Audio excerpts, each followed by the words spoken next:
On how to make watercolor beaches. I'm gonna go over two styles. Don't forget to comment on my Instagram which one you guys liked more. Start off by adding water. Cover a little more than half of the page.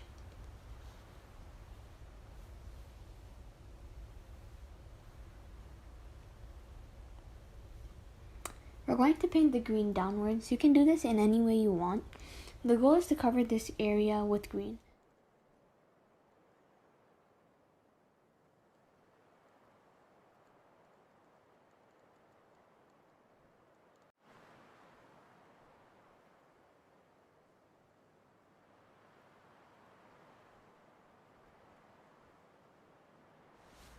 So now what you're going to do is add some green dots and you're going to blend them around. This basically gives an impression that the water is deep. It kind of makes your painting look a little more realistic rather than like flat.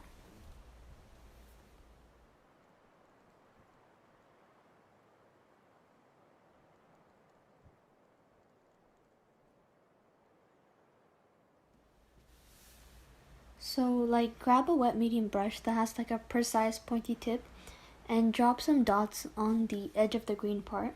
You should notice the wet drops spreading, creating like this patchy effect. Then take some green again and paint small dots above.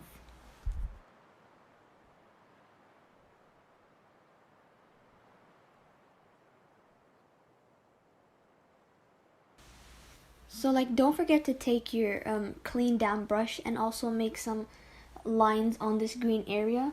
This overall is going to give like a really good texture. And it kind of helps your painting look a little more realistic. So here like I'm just taking some paper and dabbing off the paint. If you feel like your edge is light enough, then you can just skip this part.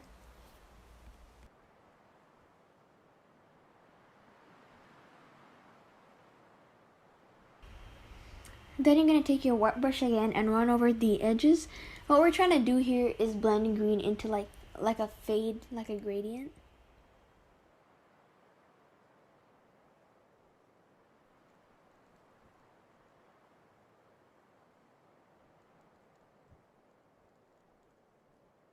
You could skip this step, but I decided to add some more green since I felt like it looked a little light.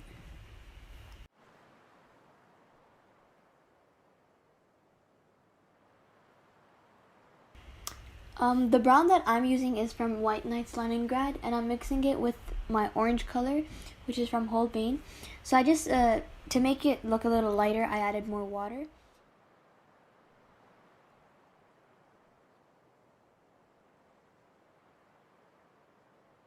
By painting some areas more orange and leaving some light, we can create this effect of the waves coming on the beach.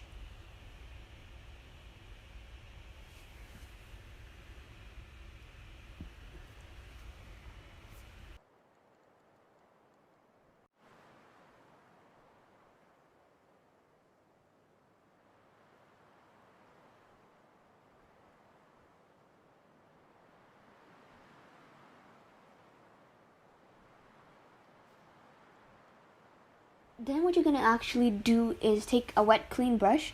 You're gonna load it with water and you're gonna run your brush between the two colors.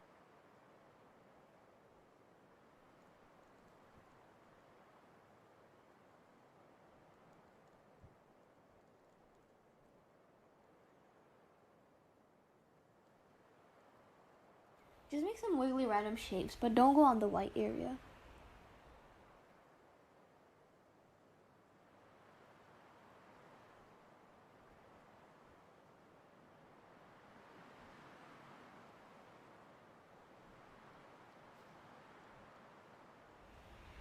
Now moving on to the second painting, you're gonna start off by mixing your green with blue.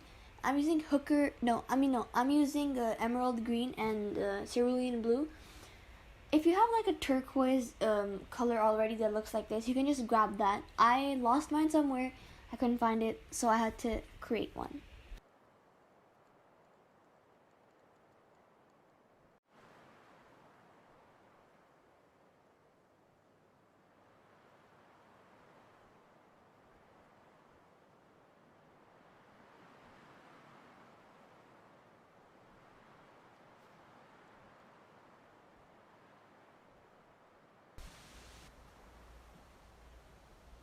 So now going from the top again, you're gonna make some small horizontal strokes. This is basically, like I said before, it's gonna give like a different kind of watery texture. And I know like I'm repeating that a lot, but that's the only way I feel I can describe what I'm doing. Just make sure that you make these kind of like small detailed strokes. At the end, when they're gonna dry out, they're actually gonna look really, really good. And you can kind of like compare the two paintings already. The first one is a little like more random shapes, and it's like, you know, just random wiggly shapes. And the second one is like more like a subtle, relaxed kind of water.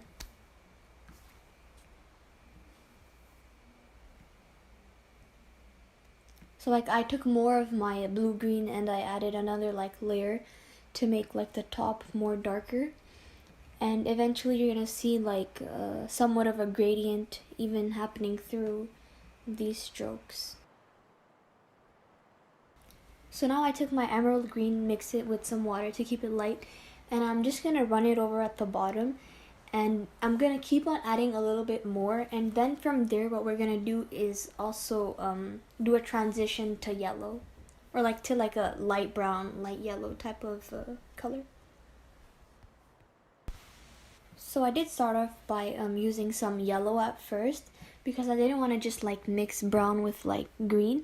So here I'm using some yellow, and then what you can do is once like you create like this yellow base, you can add in some light brown to give it like a sandy kind of look. So if you already do have like a sandy-ish color, you can use that, but me, I don't necessarily have like a really light brown. So what I had to do was just take my light brown and mix it with even more yellow to keep it lighter. This part is kind of like pretty important. So as you see, what I'm gonna do here is I'm gonna create like a darker edge, and then what I'm gonna actually do is skip a little bit of the part, and then I'm gonna recopy that same shape at the bottom. So as you just see right here, and then I'm gonna continue until I reach on the right at the end. Then all you have to do is fill the bottom up until that top part.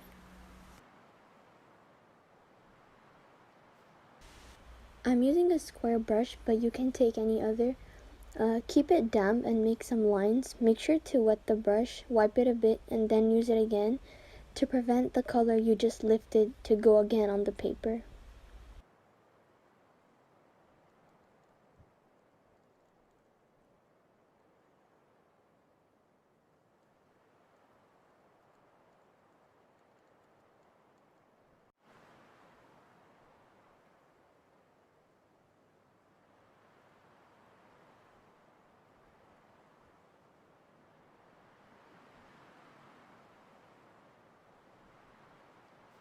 And now you just have to let it dry and then take your tape off. Now this is time for the most satisfying part, taking off the masking tape. Let me know what you guys think about this painting, and tell me which one do you like more, the one on the right or the one on the left. And don't forget to comment, like, and subscribe, and tell me what you guys want to see next.